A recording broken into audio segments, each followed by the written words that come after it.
Right, sorted.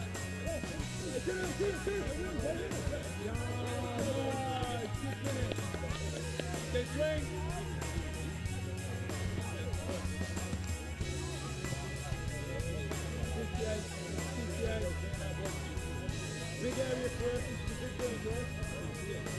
dominate the contact point. They don't get a stiff of our ball. We've just got 2 6s. 2 6s.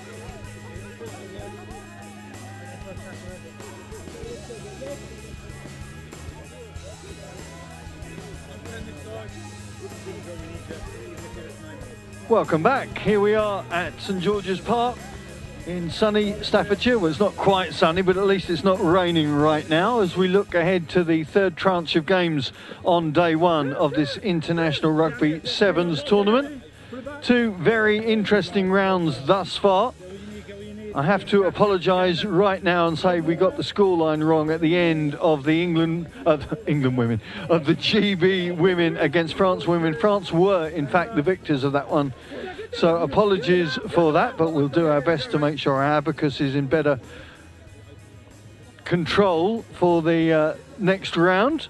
Afterwards, I had a chance, though, to chat with England captain and GB player Abby Brown. Brown, after so long, how good was that to get a run out? It was so great. I think you can tell by the smiles on our faces, although it's chucking it down and kind of it wasn't the best performance. Actually, we're just loving being back out here and playing some sevens, and the fact we've actually got a tournament here is just great. But the French provided a real challenge for you. It kept you going through the full 15, 16 minutes. Yeah, they always do. France, we know what they're going to bring, that physicality. We've just got to match that. But yeah, they kept us there, and actually I think we're all blowing after that and getting our lungs back. You're in GB camp now, not England camp. How different does that feel? Yeah, I love it. Like, we've got 22 girls, which is great. Competitiveness, kind of we're pushing each other and challenging each other every day. So that's really great. And the different cultures as well, I'm loving. Kind of, maybe not the accents, sometimes it's hard to understand. But yeah, it's a really good environment at the moment. And good social interaction, because that's as important, isn't it, within a group coming together? Yeah, we've had obviously our difficulties with COVID and stuff. We haven't always been able to socialise, but we've had roomies this week. So that's been nice. Just have someone to chat to 24/7 is a bit nicer, but it's getting there, and I think when COVID starts to relax, we can start also relaxing a little bit more. And playing in different surroundings, what do you make of St George's Park? Oh, it's lush, isn't it? I love it. Lush is a good word, I think, yeah. The pitch is lovely. It's like a carpet, although a bit slippery. Got my studs on, but yeah, no, it's really nice here, and we're lucky to have this facility. Looking forward to the Irish game now. Obviously, always are. Well, go well. Thanks for your time. Thank you. Cheers. So Abby Brown enjoying her life in the GB camp, obviously.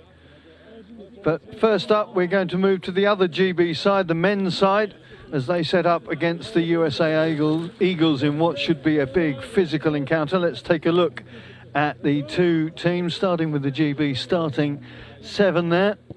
So Jamie Farndale getting the start. Alex Davis also in. Ollie Lindsay-Haig in as that playmaker. It'll be interesting to see how Tony Rock sets them up, particularly out wide. Luke Trahan in there, the good doctor, making his first start of the weekend. And Max McFarland, the Scottish flyer, also in that starting 7. On the other side of the coin, Well, here is Mike Friday's selection for the USA Eagles. And Colin Isles getting the start this time. Cavan Williams will be in that halfback axis for the Eagles.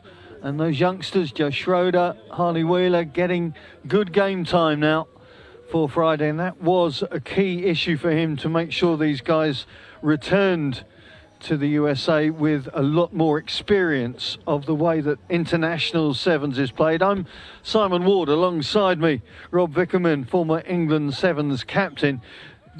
We talked about the Ireland USA game as being two sides of a coin. This maybe isn't quite as obvious, but how do you see this one panning out, Rob? There's still really interesting conversation around this GB team. We can see with their previous scores and how they've gone. They're a team that not only have to try and individually perform, but they're bringing together the three countries, and it can be really interesting how combinations can then differ and how individuals can affect how the way the team wants to play. Whereas this USA team, very, very comfortable in how they play together. It's a case of Mike Friday trying to select the best 13 ahead of Tokyo, which they have ultimately qualified for. So very different to Ireland and very different to Team GB for this USA team. Talking to Mike Friday during the week, I mean, they arrived, I think, Saturday, so they've had time to acclimatise, but he was saying that it's been a real, well, difficult time is the most obvious sentence in the world at the moment, but having played in the Madrid Sevens in February and having had 6 months off prior to that trip to Europe, he said he only had 8 fit out of the 28 squad, and he had to reboot and reset really after that trip to Spain. And it really is interesting to see. It's a particular case with the USA, with all the crossover sportsmen that they have in the mix, how Friday utilises those talents that are so vivid but maybe not as experienced in this game, in this sport. You're exactly right, Sam, and you talk about the experience. That's what Mike Friday's really trying to get across, that it's not just about their athleticism, because quite simply they're unrivaled the world over. They produce the best athletes, but it's that rugby understanding, so how this USA team can grow as players but understand that rugby is a team dynamic that can be altered by different individuals having an impact in a game. So really trying to utilise that athleticism that they possess, but in a rugby sense, which, as we'll see in this next upcoming game, it'll be very different to Team GB, who aren't blessed as much genetically, but their rugby intelligence is incredibly high.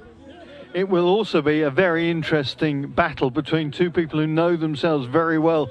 Tony Rock was actually playing for Giza, for Mike Friday, for 5 years for England, won the Hong Kong Sevens for the first time. Were you in that group? You must have been in that. I'm not that old, Wardy. I'm a little bit of a youngster, but Tony Rocks was in the England team when I first started in 2004, yeah, and he is very uncompromising of a human. And up until the 1st of January this year, Tony Rock was actually the assistant coach for the USA. So he's got insider knowledge, should we say, of what's coming at him. Yeah, and throw Phil Greening in the mix there as well, who alongside him, you know, they're a dream team, England team, and Simon Amor part of that as well. So really it's quite an insular circuit when you think about it like that. But yeah, here we go, look at the athleticism of these guys. They're just phenomenally powerful. And that's the jobs that people like Phil Greening and Tony Rokes have. It's how do you mould these guys, and there is Phil Greening, speaking of the level, he will appear into that rugby mindset. So as well as him having outstanding hair, and Joe Schroeder's typify that. Look at this, the Baywatch. He's showing off now. He's just showing off. He knew the camera was there for that shot, right? But that's the task, isn't it? Use their acumen and understanding to get these guys very good at rugby. And Charlie Hayter, I hope he can see the players with him not having his glasses on, but he's someone that obviously champions his insights as an ex-player. Now he is managing this Team GB, and it's certainly helping the women as well. Well, it'll be interesting to see how the GB women go after this game up against the Ireland team. But now as we set up, at least the clouds have lifted a bit. It has been a damp, dank day, it has to be said. For the people listening across the world, no doubt America with a big presence in this game, we're not always talking about the weather in Britain. We've got to say that. But no, just most of the time. Feature today. Yeah, if you're joining us from across the pond, very well, what are we? Must be lunchtime with you for most of you guys, I guess, or just late morning. So thank you for joining us. I hope you've enjoyed the coverage thus far. And well, we'll see if your USA Eagles can get a victory under their belt, having lost that first one just to the Irish. Craig Evans getting warmed up, getting ready for what should be, well, it's going to be full on, and I think this weekend we've already found is going to be full on. Yes, they're going to be playing each other 3 times through the course of today, tomorrow and Monday, but it's this one in particular will have some big clashes, you know that. And because all these players know each other so well through the course of the World Series, there won't be many surprises, I don't suppose. No, they know each other well, they do. There's been a lot of conversations, you know, from Tom Mitchell earlier about how tight they are as teams on the series, but this is going to be a real test because you get these combinations of guys that you see in Lindsay Hagan, Ben Harris there against the likes of Isles, Madison Hughes in the middle, and hopefully it's going to lead to some brilliant matchups right across the field. Well, Craig Evans strides out to blow the first whistle as the USA Eagles step out from their gazebo. All the glam, all the glam of international rugby. Yeah, you've got your own gazebo. Just looking to see, of course, GB playing in those red shirts. You can see there. Get set up with Ben Harris and Ollie Lindsay Haig. I'm not sure that's going to help up the Scottish players in this GB team. Because they'll be well and surely attuned to looking for that blue shirt. They happy to go? So, we're ready to roll.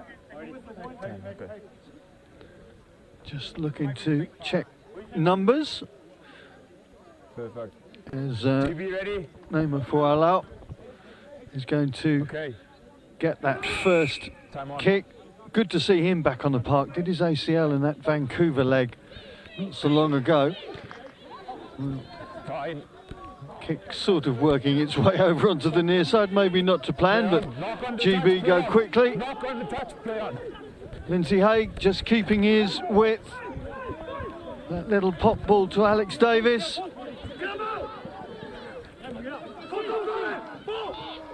Well, you can see the frenetic work around the breakdown already. I think that's a good indicator of how this game is going to be played. Our feet not supported.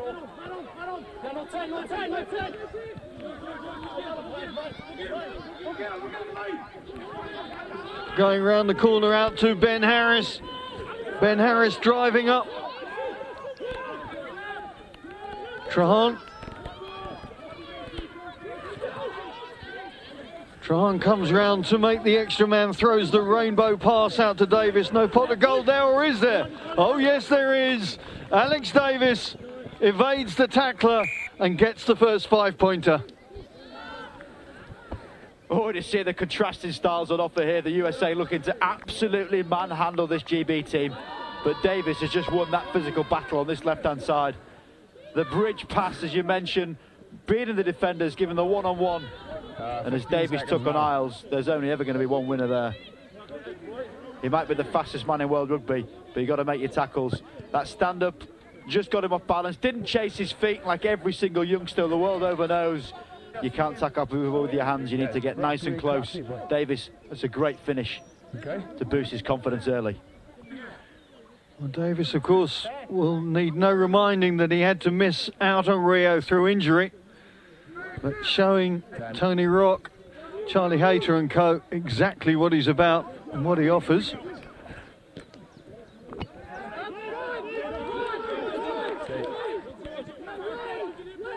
So the Eagles getting their hands on the ball for the first time in this game.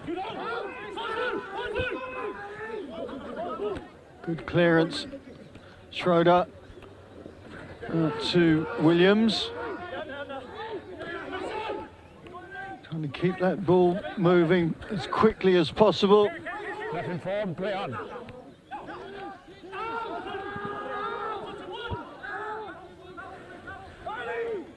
Schroeder.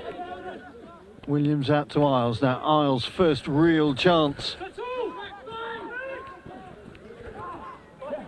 Advantage. Advantage over. Yep. Ball worked inside and suddenly GB have opened up the USA for that second try. Well, in many ways unforced errors from the Eagles, but GB making the most of it. Yeah, Tom Emery, the man with the pill, but that was out-and-out defensive display from this GB team that got them a chance. Harris with a lovely offload after he rode a couple of defenders, but that was really good, patient defence from the GB team. Big shots going in. You need to be physical against this USA team. Mentioned how per man they're almost 5 to 6 kilograms bigger than the GB guys, but not only tackling hard but playing hard. GB have got a grip of this game, and it's through their impressive defence they've started this. Working really well there. Emery, who's only been in the England Sevens programme for a couple of years, former product of the Northampton Saints Academy. Now linked up with Coventry, not so far from here. Well, GB happy with that scoreline right now. Just over halfway through the first half. I got it. Come. It's a real dogged display so far from GB, and that's what you need against a USA team, because you know they're going to come at you. They're going to compete really hard to try and get the ball back whenever it's on the floor at the breakdown. You can just see how much bigger they are than this GB team, so certainly got to be fleet of foot, keep that ball moving. The men in red do not want to be standing still too often, and let the guys who control the game get the strings and keep pulling them. But now we get a chance perhaps to see Carlin Isles go full ball. Yusefo trying to make headway down the main lane, so to speak. Turnover was fine, just a knock on the floor. Turnover was good by red, just a knock on. Scrum. I just get the feeling that the USA are unable to get the cogs clicking in the right place at the right time. It's going to happen, but it's just not quite synchronised at the moment. You see, it's a bit of sparring, almost trying to get those jabs in before you go for the big shot. You get someone like Yusefo, who's behind the scrum now. You can see him on the left of the screen. He is so dominant when he carries the ball, but you know, all you need is a bit of space for Isles to find, and then you've got your points. Yusefo again using that considerable bulk to try and dent the red line. Schroeder shipping that ball on quickly. Good D coming in.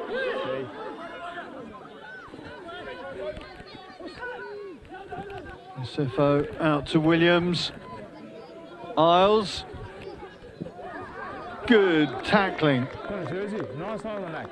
That's McFarland, really good defence on the outside. It's so hard to defend against Carlin Isles because you have to stay outside of him. If you stay inside of him, he's gone. But that was really astute defence. McFarland knowing where he wanted to go, grabbing hold of him, and then dismissing him, throwing him into touch. Turnover ball once again, GB defending like kings. Trahan out to Emery. Lindsay Haig. Been there, seen it, done it, got most of the T-shirts now, the former Quins man. Very experienced operator, canny operator as well. Fine, competition over. And just trying to open up that left flank. 12-17. Going to go back, and I think we're going to see our first yellow card of the day. Oh, massive credit to Farndale there. That was an amazing contest over the ball.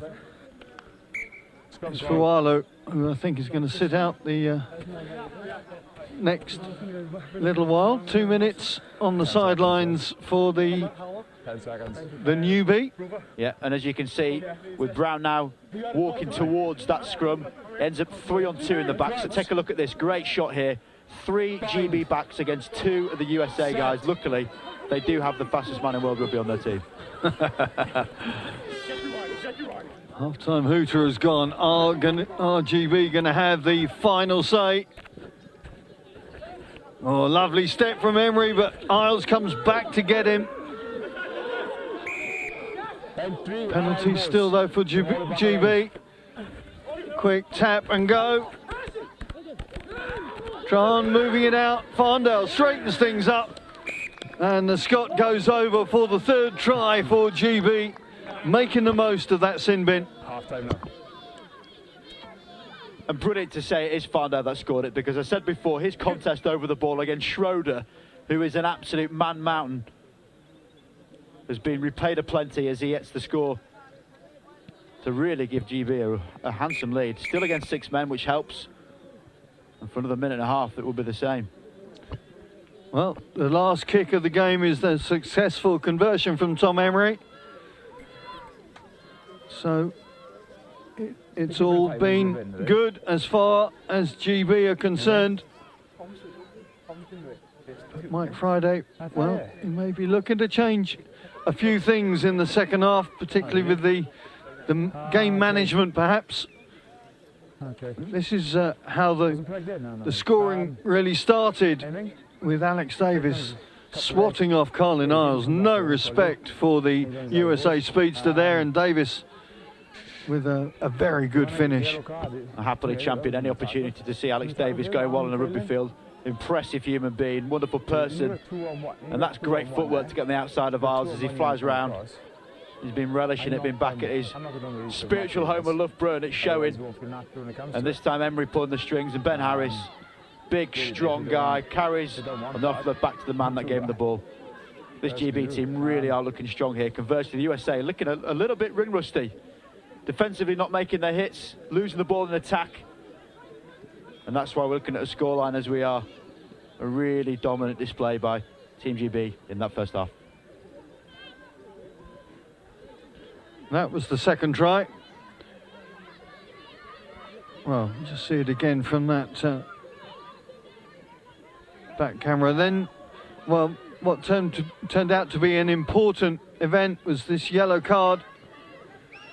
Yeah, it's a big one in sevens rugby. You see it a lot. If you at all play the ball in the air, or some would consider an intercept, then it's a yellow card, call it a risk or reward. And that meant the 6 men of the US not able to stop the flying GB team, and it is that man Farndale who really is going well at the breakdown. And a decathlete getting his score under the sticks. He can be happy about it, though. I'd like to see a smile there.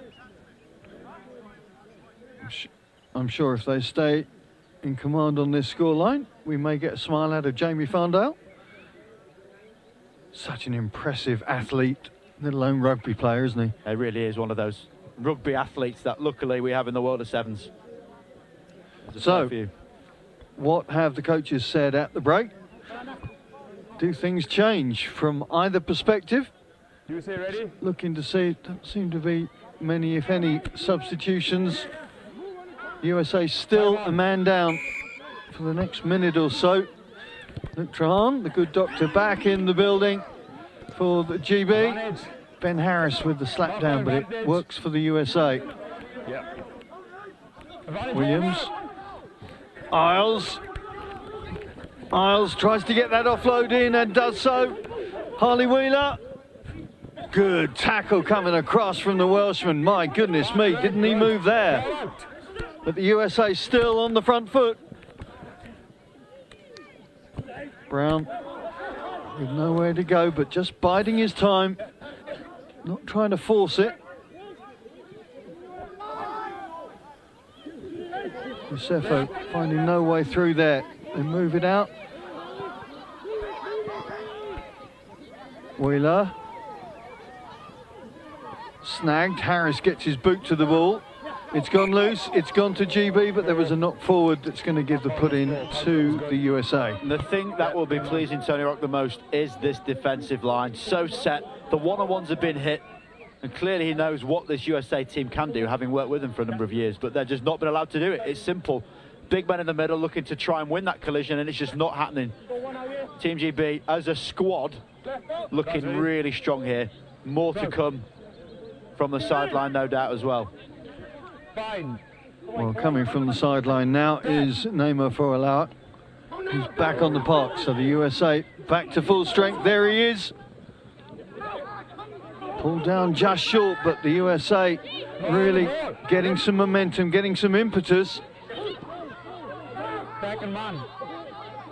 GB not overcommitting at the ruck.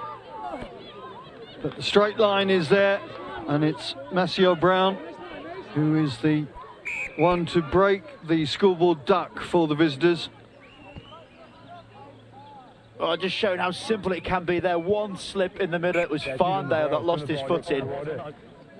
You think about trying to defend a whole width of a rugby pitch with 7 men. They did it there with 6 as Farndale fell over. And that little half opportunity, you can see he just loses his feet, and that means Brown slides through. Too big of a gap. And it shows how well they had been defending, because that's how easy it is to score. You and I were talking about this, funny enough, in between the games, saying as great and slick a pitch as it is, to take a bigger rugby stud, it may be a little bit unusual, perhaps? The Yeah, traction definitely. is not the same, You certainly. see it a lot with football pitches the world over. It's difficult sometimes when there's so little grass. The players aren't used to that traction. Sometimes it can mean they slip a lot more, certainly with this weather as well. So 12 points the difference into the final 5 minutes of this contest. Right, that ball is out. That ball is out. Good work from Davis and co as they try and keep that ball alive. Bit of hot potato going on inside the GB 22. And that's what we said GB do not want to be doing. Do not stand still against the USA. They're bigger, stronger. Don't want an arm wrestle against them. That's how they lost the ball. They took it to a breakdown. And now deciding for a scrum. Done this all day, actually, of the games we've witnessed so far, the USA. The quick tap option, they could kick for a line out. Clearly a focus of theirs at the moment are these scrum plays. Maybe trialling something, experimenting with a different style of play. The general premise of a scrum attack is to look for any outside shoulder. So how can you hold players up in front of you? Get that outside chance. Albeit Sefo is not on, they've still got some serious size in the middle. Set. Hold it. Madison Hughes is on and puts the feed in. And there's the feed and comes round on the wrap. Evades one tackle. That must mean there's opportunity. And that opportunity is going to be taken once again by Malachi Esdale. Scored in the first game, scored now in this second game. Good finish, but the architect, Madison Hughes, how important is he to this USA side? Oh, really important. They call him the mini geezer, don't they? Think about his influence as Mike Friday has been in any team he played in or has coached. The general in the middle, he started it from the feed and he followed it along. Let's show about his lockdown lid, though. It's very California living from the young man. There's lots of lockdown lids on view, not just in the USA team, but all around. Rumours are he's inspired by Mitchell, which is why he's gone for it. But that's a worry. This is his play. He was the guy that wrapped round, said about just trying to create that overlap. If you scrum half, the man that fed the scrum is the one that ends up on the end of the play. That's how you get your extra man. Hughes there overseeing everything, so pivotal in everything this USA team does. So the USA with a double hit on that scoreboard, and they're going to get possession as well from the restart.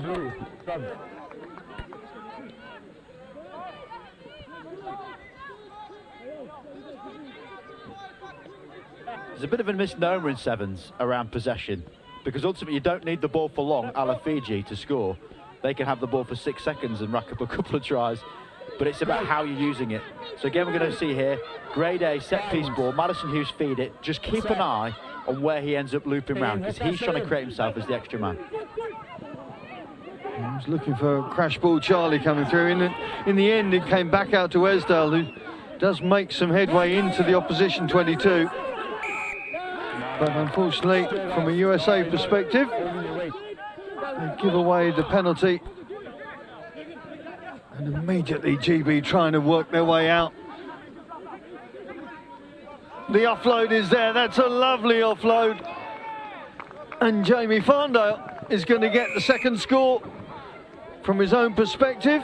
And that's just a little bit of security for GB on the scoreboard. You're smiling, why? I'm smiling because I've just witnessed Ben Harris do a joyous skip towards Jamie Farndale when he scored it. That is one of those clips that will 100% be shown in a team review. So sorry, Ben, for highlighting that. If I tell you that Ben Harris is a former schools triple jump champion, does that give him an excuse? Well, practicing what he preaches, I guess. But that was the second offload from Ben Harris that has set the try. That's why it's exciting and ecstatic. And who doesn't love to see a little joy skip, Wardy? Exactly. Here he goes, the big bounce out. Not just content with that initially, gets that arm free, and that's the offload. And then, so happy is he follows it along with a little skip. Yep. There we go. Yeah, we like that. That gets our moment of the day so far. The restart is going to work really well. Luke Trahan saw the gap, put it in there. And that's put the USA straight away on the back foot. That is absolute quality from Trehan. He's seen that gap. It is such a small area to hit on the sevens field. It looks big, but it's so well covered. The angle of the kick means it's one bounce out. And watch the little Ben Harris skip all day, but Trehan, fantastic effort. And then they turn the line out over. Knock on. Good work from Emery. Round the outside goes McFarlane, and McFarlane's got some gas. My goodness me, he turned on the afterburners there, and he was not going to be stopped. That is a very impressive score. It goes right back to that line out, turning it over, stealing it off the USA team. Grade A possession. And then you got the likes of the firepower out wide that they possess. I am so excited to see how Max McFarlane will go in this GB team, because he is a consistent standout player for the Scottish team on the HSBC series without necessarily always having that consistency of those around him. So very much going to get better from playing with the quality of players around him. And that's a great way to finish the game. Well, what a game it's been for the GB men, who really have shown terrific style, terrific capacity to score tries. And, well, the USA have found out what this tournament's about in the opening 2 games, that's for sure. But GB, with that 33-12, I think the conversion was good. So I would think Tony Rock will be more than happy with that performance against a very big and powerful USA side. Let's just take a look at some of the second half highlights there, and there were plenty of them. Plenty of them. Ironically, starting with the USA, that slip from Farndale was saying before, opened the gap for Brown to cruise through. Number 13, not so unlucky. And then, see another angle of it, then it's all GB. Really impressive display in the first half, discipline in their defence, and the second half they really turned it on. Madison Hughes pulling some strings, gets on the outside and then puts it up a plenty. As they'll continue this growing reputation that he's got, crossover athlete, but he's doing pretty well at rugby. He's got all the skills and attributes needed. And Mike Friday's excited to see how he's going to go in sevens. And then we see one of the most delightful things of the day, Ben Harris, not only enjoying teeing up this one with a step, swerve, offload, but he continues his celebration, watches Farndale go over. Oh, we get to see another angle of it, brilliant. There he is, joyous. Ben Harris, doing good things at Saracens, and he's picked up where he left off in the game of sevens. And McFarlane putting that cherry on top. Well, GB men doing well in their game. Now we move on to the GB women for the final game of the day, up against Ireland for this game number 6 on day number 1 of the International Rugby Sevens tournament here at St George's Park. There is the lineup. And let's just take a look. Helena Rowland, Emma Uren is going to be in. Those will be the halfbacks. Deborah Fleming gets her first start, and good to see Heather Fisher out there as well. Jasmine Joyce will be the speedster out wide, and up against them, well, some fairly familiar names. That is a pretty much full strength Irish starting 7. Lucy Mulhall, Eve Higgins, they'll be pulling the strings. Amy Lee Murphy-Crowe, always a threat out wide.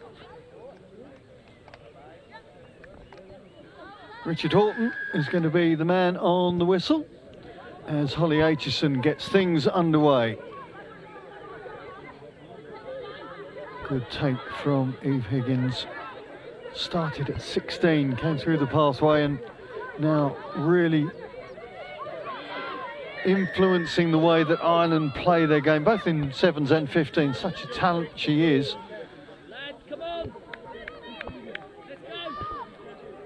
The players must soon start to realise how hot the referees have been around the breakdown. Richard Horton refereeing this one as Ireland kicked a touch, but any type of indiscretion, either not supporting your own weight, so not competing over the top of it, or not binding correctly against them, the referees are blowing within split seconds. And it's the one thing you get to see better in 7s and 15s. It's just how accurate you need to be in that situation. It's instinctive reaction, but you've got to make sure it's a correct one. All they're looking for is a battle over the ball. Heather Fisher gets a present that she maybe wasn't expecting, but shows a good turn of pace. Setting up position for GB. Round the corner comes Deborah Fleming. Good strength from the former athlete. And it's whisked to Fisher again. On it goes to Abby Brown. Brown stepping back inside. Taken down by the cover, but it's still there for GB. They get the penalty. They'll want to go quickly.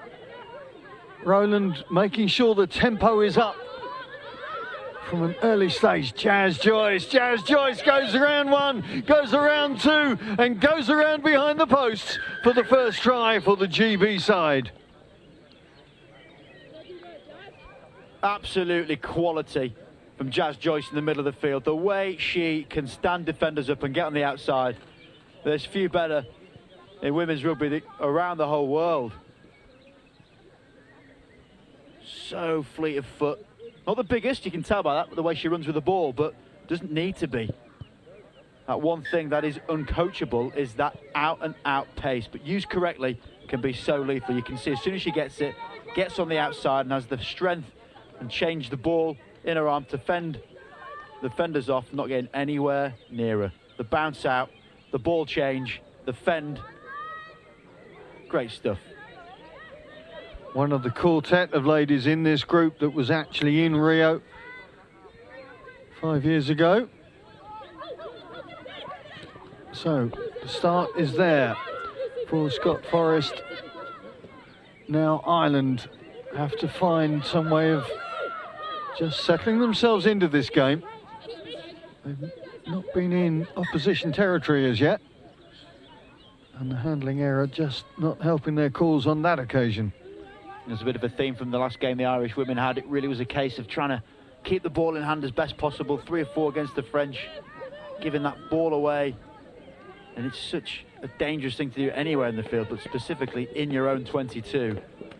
Yeah, if you weren't with us this morning, Ireland's first game against France, Amy Lee Murphy-Crowe's brace looked to have got them in front, but just at the end they gave away the try, and 14-12 meant that it was all about the French. And there is another try for GB. That's Emma Uren going through for the second score. Well, a confident start from GB. Really confident, isn't it? And that's what you want to see. These teams have been brought together with such a short run at the Olympic pathway for them, but just nailing it. Doing the simple things really well.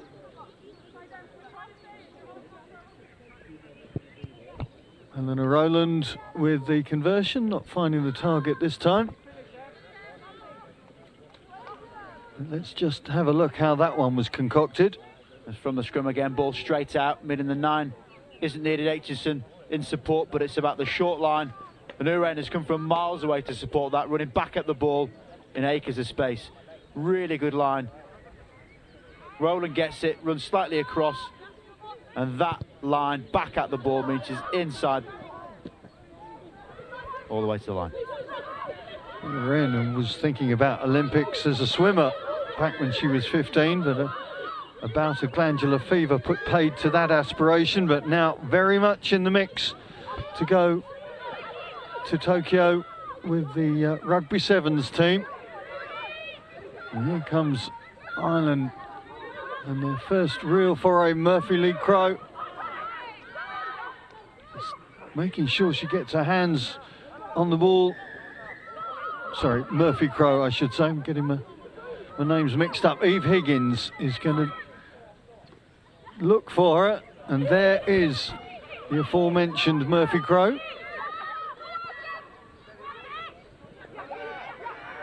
GB defence holding firm as Katie Heffernan is testing it. Gets the penalty though. Ireland looking to go quickly, trying to pull defenders out of place. The pass not helping them though, and the rebound works for Holly Aitchison. And that attacking moment is gone for the ladies in green.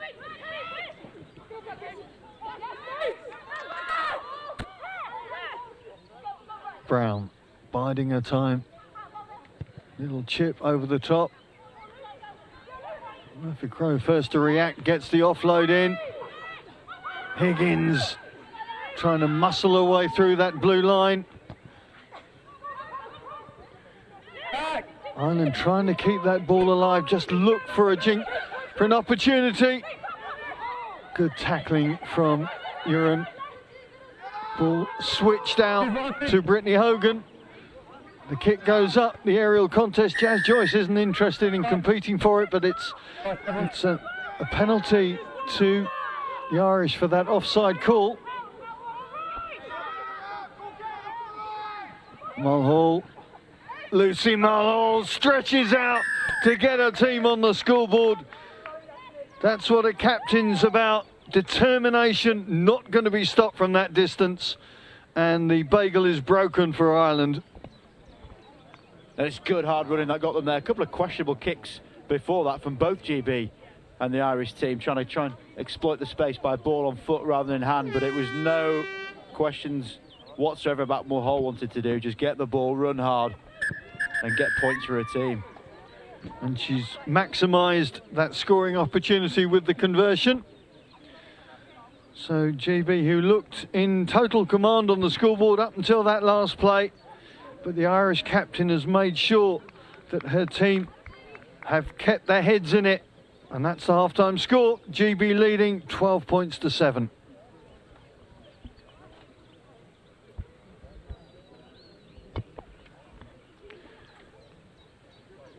Well, it was, as I said, a confident start from the GB side. That try from Jazz Joyce, the Welsh speedster, showing her class there. We've seen it before, we'll see it again. It's wonderful to watch. That bounce out. And then the ball change really is underestimated how skillful it is to do that whilst running full tilt with a ball that clearly looks like many running with a beach ball. She's that small, bless her, but she packs a punch. And then another set piece play. This time a lovely line from Uren as she just trenches in, runs from the centre position, back at the ball. Acres of space, right in behind. You can track this one from the left of the screen. She's going to come into shot. And because Mulhall has to make the tackle, that's where the gap is. Perfect geometry from Emma Uren for that score. But then Ireland having the last say of the half, thanks to the determination of their captain. Lucy Mulhall was going to get to the line, whoever was clinging to her back, and she's now going to make sure her team get out of the blocks as quickly as possible into this second half. Just 5 points the difference.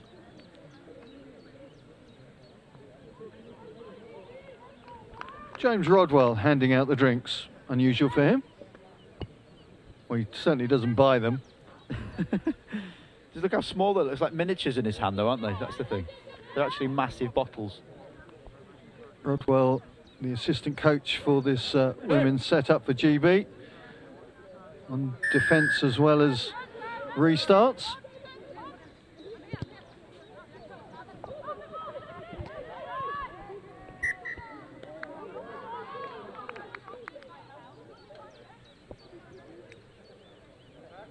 So the restart not quite working from the Irish perspective, and it's going to allow GB to set up. Dare I say it, the sun is out. I was right. Blue sky.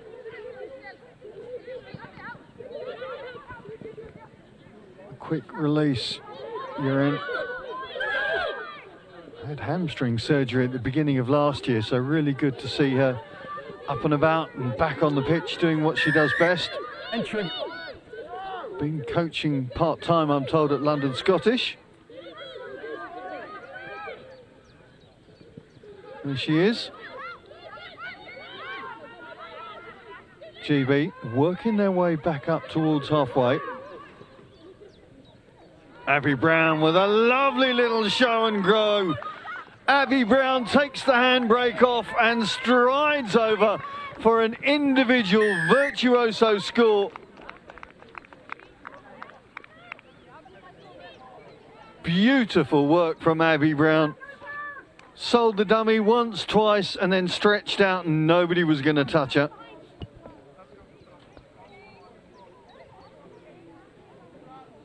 Three people falling for that dummy. And a big wind-up. Gave the head tilt as well. Super stuff through the middle, and then the pace to finish it off. Here we go. Count how many people fall for it. Good wrestler at the breakdown. She gets it, throws it. Oh, there we go. Brilliant stuff. It's like any top end 9. I'd be happy with that one. That was matador work, wasn't it? Excellent work from Abby Brown, and now getting the tackle in to keep Ireland on their own 22. Good little offload there from Emily Lane.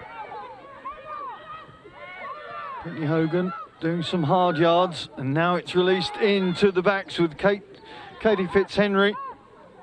Mulhall up to move it again, but finds a big gap, and Lucy Mulhall is going to find a response for the Irish that they really needed right now. Keeping on the tails of the GB side, and it's a 1-2 from the Irish skip. I'm not quite sure whether there's enough oxygen in Staffordshire right now for Lucy Mulhall, but doing a great job there. Well, I know she's pretty relentless, Wardy. Don't ever see her stop trying. It's remarkable. No matter where it is she plays, her engine is right up there.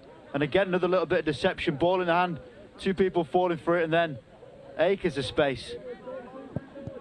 Swerves out just in case, but gets the kick as well. This is turned into a quality effort. And Mulhall is dragging this game the scruff of neck herself. Well, I won't say it's a one-woman show from an Irish perspective, but all the points belong to that lady. As the benches are emptied, changes afoot from the GB side, certainly. Mulhall with the restart. 3 minutes left on the clock, plenty of time in the sevens world. Quansah gets her first touch of the game.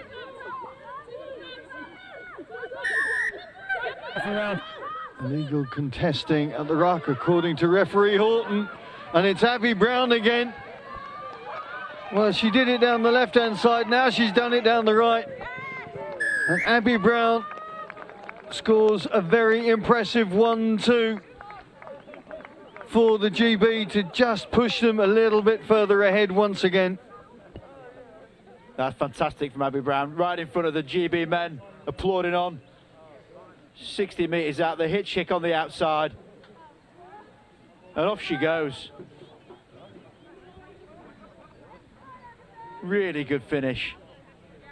Backing up that first half display as well. Abby Brown is looking like she is on fire. Unable to add the extras, but the advantage now in double figures for GB. And here we go, the quick take outside Emily Lane, and then she was on the fast track to the try line. It's a great race with the assistant referee as well. She is leading it all the way. So Ireland with 100 seconds left in this game, looking to find some response and find some way of damaging this blue line. It's not going to happen on that particular movement. That was absolutely brilliant line speed. We're talking about massive fatigue in their legs. A lot of minutes been played, and yet that line speed's still there. That's going to please the coaches watching on. You have defensive systems, but everybody has to buy into it. And now a bit of creativity and attack. A couple stood right behind the scrum. Emily Scott and Jazz Joyce lining up. Joyce goes to the right. Gets the pass away to Uren. Mulholland desperately trying to get across, but Emma Uren is going to get her second as well. Well concocted, well worked, and well finished. Yeah, that one had it all like that. Really good creative play. You put 2 people behind the scrum, it means you can't gauge how wide you need to be as defenders. And as a result, the overlapping Jazz Joyce gets the ball, sucks in the final defender, and even the Wonder Woman, Mulhall, not able to stop that. Great handoff right in the middle of the chest. There's no getting your arms to that one. Brilliant stuff. Scott bounces one off the upright. But you think this game is done and dusted now after that score. Mulhall doing all she could to try and get across and close the door. But Uren had the angle on her, had the gas to be able to get to that try line, and that was it. Mulhall inside her own 22, trying to make something happen. Lane just looking for that half gap to get the offload away, but this GB defence is getting more and more aggressive now as this game is pushing on. There's Scott coming across, working with Uren for a double tackle. Ireland still in possession. Murphy-Crowe. Amy Lee Murphy-Crowe scored 2 in the first one. She's going to get the final score in this one. Well, you give her a sniff of an opportunity and Amy Lee Murphy-Crowe will take it, no question. There's very few games you ever see in sevens where she doesn't score when she's playing. She is a try machine. And there wasn't going to be anything other than that in this game. She's got great pickup. Her pace is phenomenal, but her power endurance, her repeat sprints is the thing that sets her aside. Kate Farrell-McCabe does bag the conversion. And that will be the final kick of the match, the final kick of the day. It's been a very impressive day in many ways. Difficult days for some of the teams as they try and get themselves back on the pitch, get themselves into the right shape under duress from international opposition. Generally, Rob, from what you've seen, I mean, that was a very good finish to the day. Have there been any surprises for you in what we've seen today? I don't think there's been many surprises. I think first and foremost we've got to say what a fantastic thing to be seeing live international sevens rugby going on at this point, and I think the teams will be really happy with how things have gone. Combinations are developing, skill sets improving. You cannot replicate what you have witnessed today on a training field. So that competition across the board has been brilliant. As you can see by just how close these battles have been, they've actually been great dramatic games as well, with a bit of fantastic scoring, a bit of really impressive rugged defence, and teams just so elated to be here playing rugby. You see that last game, the only game that's won by more than a score, and that's why that table is as tight as it is. Once again, apologies if I got the scoreline wrong at the end of the France GB game. France were the victors, 26-24. That's why they're top of the log there. Let's take a look at the men's results from day one. GB with that early start, the early win against the Irish, and then showing really well against the USA. The Eagles not really being able to find the cohesion and the continuity that Mike Friday was looking for, but that is why the table looks as it does right now, with the USA looking up on the other two teams, but plenty more to play for. Thanks, Rob. Thank you for your company today. Thank you for watching wherever you are in the world. We look forward to rejoining with you tomorrow. We start play once again at 10 a.m. UK time, so wherever you are, make sure you've got your coffee or your whatever it is you're drinking at that time of the day, and we look forward to joining up once again here at St George's Park.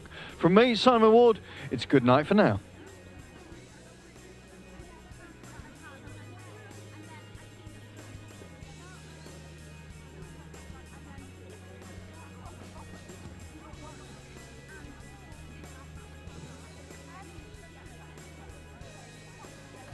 Ladies,